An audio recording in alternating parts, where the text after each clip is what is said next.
Welcome. It is a joy to be with you.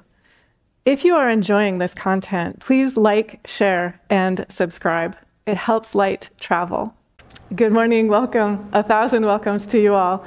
And we are meditating today on the topic open-hearted realization. So we are inviting that in us which is pure, which is eternal, which is this warmth, this brightness, this curiosity, this energy, this joy, this exploration within ourselves. We're inviting that to open and to realize that from one perspective, we are eternally that calm, that sweet, that all-adoring,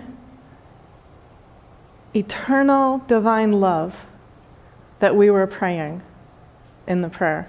We are that always, unchanging, unwavering, unshakable, unbreakable.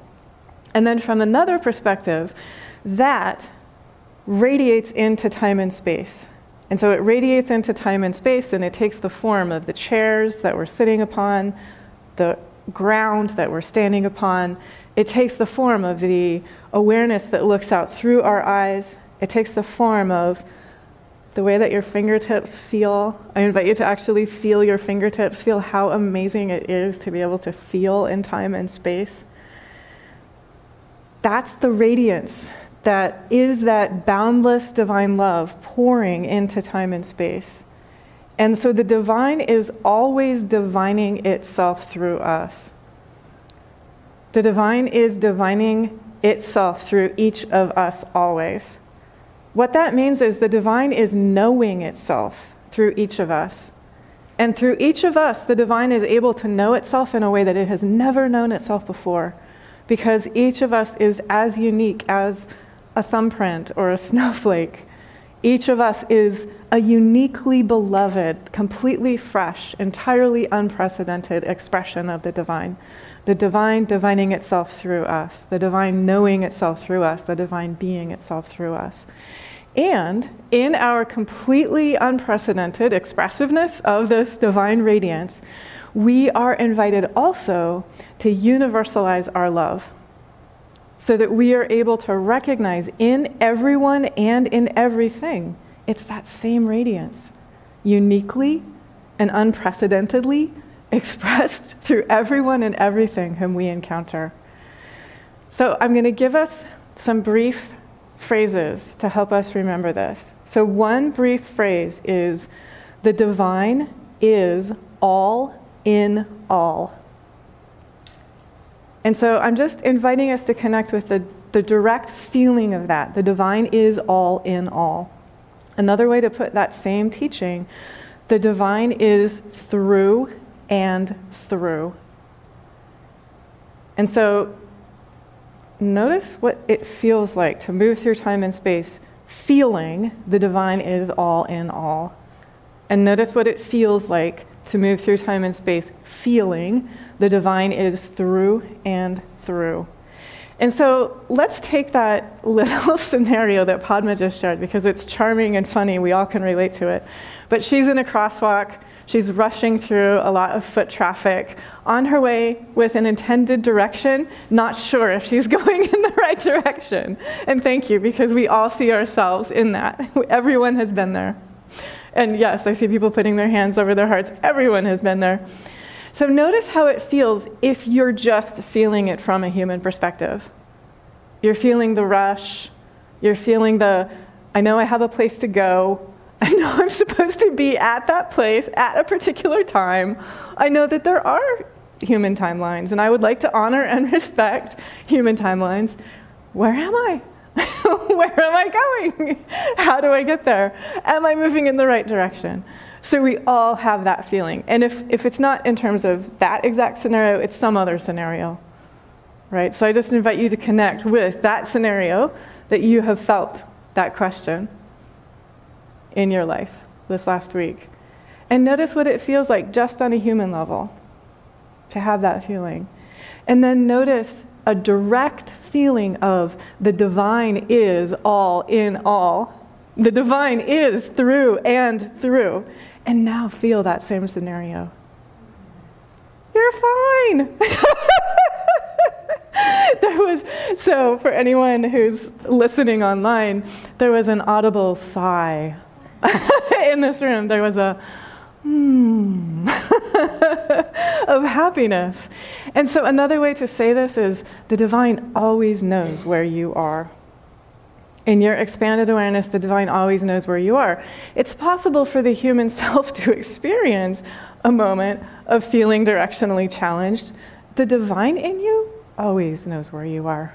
You've never been lost for one moment, ever, no matter what it is that you have experienced in time and space. And so what we're inviting ourselves to do when we meditate, when we come together, and we connect with that radiance that is ever present within ourselves and within all of existence, we're just giving ourselves that foundation, that reality, that open-hearted realization. The divine is all in all. The divine is through and through. And when we have that feeling, there's no fear. We still are here fully in time and space. And you can sort of feel there's a confidence, there's an ease, there's a joy. There's much more sense of like curiosity and humor and playfulness and exploring, less of a sense of burdensomeness. I came across someone, I'm almost crying with sympathy and with commiseration, someone who was giving their definition of adulthood, and they were like, oh my God, you have to do the dishes 3 times a day. You have to clean your kitchen 3 times a day. And so if you're thinking of life as that, as like an endless chore list and an endless to-do list, it can feel really stressful and really tiresome and really straining. But if you connect with that uprising, that overflowing, that outpouring of life energy, the divine is all in all, then you'll be sitting there like dancing while you do your dishes. And it's not a burden. You're sort of like there you are, God, in the form of this plate that I get to wash right now. And there you are, God, in the form of this water that's pouring out of my tap. What an amazing thing to have water that is clean pouring out of our tap. What an amazing thing to have hands and feet and eyes and this ability to clean these dishes. And then everything is this. That's that love song that Swami Premananda was sharing. So we're in love with even the energy that manifests as the dishes and as the daily tasks that we're attending to. And so we're able to have that sense of curiosity and that sense of play, that sense of gladness, knowing that the divine is all in all. The divine is through and through. So that's a shorthand teaching to hold fast, to hold close to the human heart anytime the human heart needs that reminder. A couple of other teachings, and the opening teachings here are from Swami Shankarananda, and they are just so beautiful. And they help us connect with this open-hearted realization. As soon as we connect with this open-hearted realization, we are connecting with the source of all support. Open-hearted realization connects us with the source of all support. Open-hearted realization connects us with the source of all faith. Open-hearted realization connects us with the source of all abundance. Open-hearted realization connects us with the source of all kindness, the source of all joy, the source of unconditional love. So Swami Shankarananda says, whatever we share multiplies. And so just think about this for a moment, and I'm asking myself, and I invite you to ask as well, but in the quiet of your heart, what have I been sharing? Because that is what has been multiplying. So what have I been sharing? Whatever we share multiplies. Swami Shankarananda says, one who shares is truly rich. And you can feel the richness, because you can feel that the sharing is the energy of all abundance, the energy of all wealth. And so when I say abundance and I say wealth, I'm not just talking about the things that it's possible to quantify. I'm talking about time and energy and love and friends and family and health and the ability to feel the energy in a tree, the ability to close your eyes and drink a glass of water and feel that that is the divine in the form of that water hydrating you, every cell of your body being greeted with love from every drop of water, and to feel like the sparkling joy and support that the divine gives you in the form of water and in the form of breath. Swami Nityananda says, you can probably tell I can hardly speak without crying, so far I'm only crying on the inside, but if I cry, it's just gratitude and joy and love and respect. Am I sharing bread of kindness? Am I sharing thankfulness? Am I sharing unconditional love? Am I sharing trust? Am I sharing humility? Am I sharing healing energy? Am I sharing the light of my being?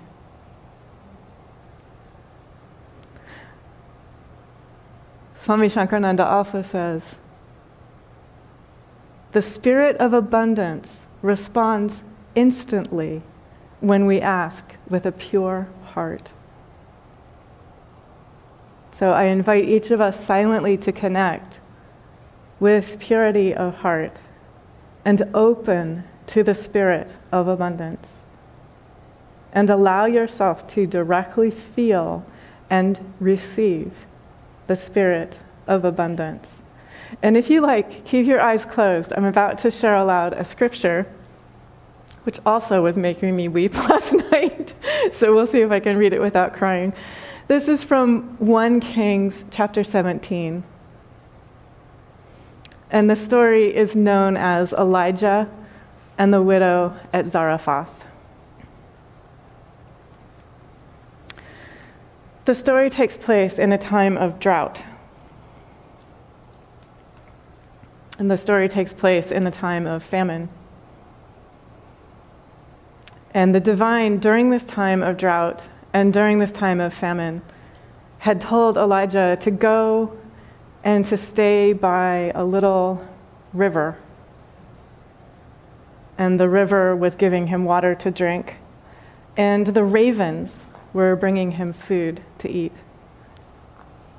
And then the little river dried up.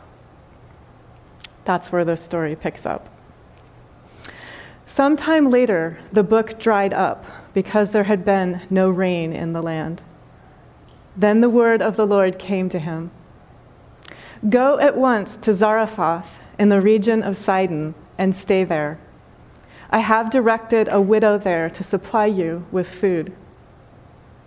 So he went to Zarephath. When he came to the town gate, a widow was there gathering sticks. He called to her and asked, "Would you bring me a little water in a jar so I may have a drink?" As she was going to get it, he called, "And bring me, please, a piece of bread." "As surely as the Lord your God lives," she replied, "I don't have any bread. Only a handful of flour in a jar and a little olive oil in a jug. I am gathering a few sticks to take home and make a meal for myself and my son, that we may eat it and die." Elijah said to her, "Don't be afraid. Go home and do as you have said. But first, make a small loaf of bread for me from what you have and bring it to me, and then make something for yourself and your son. For this is what the Lord, the God of Israel, says. The jar of flour will not be used up, and the jug of oil will not run dry until the day the Lord sends rain on the land." She went away and did as Elijah had told her. So there was food every day for Elijah and for the woman and her family. For the jar of flour was not used up, and the jug of oil did not run dry, in keeping with the word of the Lord spoken by Elijah. I invite us to keep meditating on this teaching and to connect with a couple of the truths that it expresses so beautifully. One is that each of us has far more to share than we realize, and it is already with us. We already have far more to share than we have yet realized. And notice what happens. Elijah shares bread of faith, bread of hope, bread that vanquishes fear. That he shares with a woman, and he tells her to share the flour and the oil in the form of that kind of bread. She shares that with Elijah, and she benefits as well. Her life and the life of her family continues. So another way of putting this is that sharing is life-giving. That if we do not share, we do not live. So that each of us is, however we are invited to share by the divine, asked, urged, called to share generously and gladly.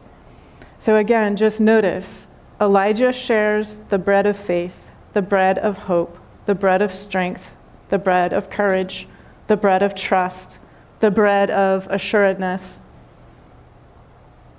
And then she shares physical bread with him. And notice what happens as well, and I invite you to keep meditating on this. It is not possible to share welcome and warmth and life with another without also sharing welcome and warmth and life with ourselves. So in extending that warmth and that welcome and that life to him, she also brings it to herself. She brings it to her son. She brings it to her household. This is back to Swami Nityananda's teaching, whatever we share multiplies. And I'm asking myself again, what am I sharing? The manner in which we share also really matters. So to give freely, to give generously, to give gladly, to give without looking for results, to give without keeping count, to allow that flourishing of life to share, and then to allow that divine support to continue flowing. And that's where the replenishment comes from. That's where the abundance comes from. That's where the inexhaustible wealth of grace comes from. I will also just mention these stories about food stores that don't run dry. They don't happen only in the Hebrew Bible. They also happen today. And so there are stories about Neem Karoli Baba, for example, and a bunch of people were there to be fed in a little pot. There was enough vegetables to feed maybe 4 people. 16 or 20 people came, and he said, "Serve. Those who are hungry are here. Serve." And so the person ladled the food out of the pot without looking in the pot. Everyone was filled. Everyone was satisfied. There are also contemporary stories about people who work in meal programs for those who are hungry, who come to have food. The same thing happens today, that the stores do not run dry. And so another thing that's really important here is that the multiplication happens in the sharing. The multiplication happens in the generosity. The multiplication happens in that pure-heartedness, in that open-heartedness, in that desire to have this warmth, this welcome, this hospitality, this generosity, this light, this life, this abundance, this gladness. Notice as well, this happens in the middle of a drought. The divine source of supply and support is there always. even in the middle of a drought. This happens in the middle of an external famine. The divine source of support and supply is there always. No matter what the external circumstances are, the divine is all in all. The divine is through and through. And so I'm inviting each of us to connect very, very directly with that. And a question for each of us to ask ourselves is, where have I been looking and believing that the divine is not there? Let me open my heart in that direction and ask the divine to help me see and feel that the divine is all in all. Right there also.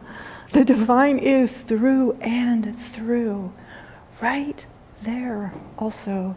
And when we have that realization, then we really truly are living in the New Jerusalem. We are living in the kingdom of heaven. We're living beyond finiteness. So we're living in nirvana, which simply means the extinction of all finiteness. We're living in the city of Brahman. And we're allowing what is most pure and most precious, the energy of life itself, to be shared through us, just with total sweetness, with total simplicity, total purity of heart. I also saw a video. You might have seen this video. I think news outlets started posting it about 3 days ago. But a man recently received a kidney transplant. And so the video is after he's received the transplant, he's back in his hospital room, he's awake, he's sitting up, and the donor of the kidney transplant walks into the room, and it's his daughter. And he didn't know that his daughter had given her kidney. So she walks in a hospital gown, matching hospital gowns. She walks in with an IV cart, and he sees her, and he registers, and he says, "Oh my God, oh no." And he just starts crying. And she says, "It's so good. It's okay. It's fine." And he just keeps crying. And the news item that I read, I saw the video and then also read this item. This was like a day later. He was still crying. A day later, he was still crying. And so yogis say that our kidneys are our battery packs. So his daughter shared half of her battery pack with him. And he didn't want to accept this from his daughter. And so she did it without telling him that she was the donor who was sharing half of the battery pack with him. And that's another example just of that absolute simplicity, that absolute purity, and how it can be very hard sometimes to allow ourselves to receive that pure gift of absolute love that is sharing with us always. So sometimes it shares through a child, sometimes it shares through a parent, sometimes it shares through a friend. It definitely shares through those who meditate together. It definitely shares through wonderful teachers like Swami Nityananda. And what we are invited to do is to connect with that purity of that life energy and invite that life energy to share through us always, fearlessly, steadfastly, with absolute joy, knowing no matter what things look like on the outside, the divine is all in all. The divine is through and through. Thank God, and God bless us all.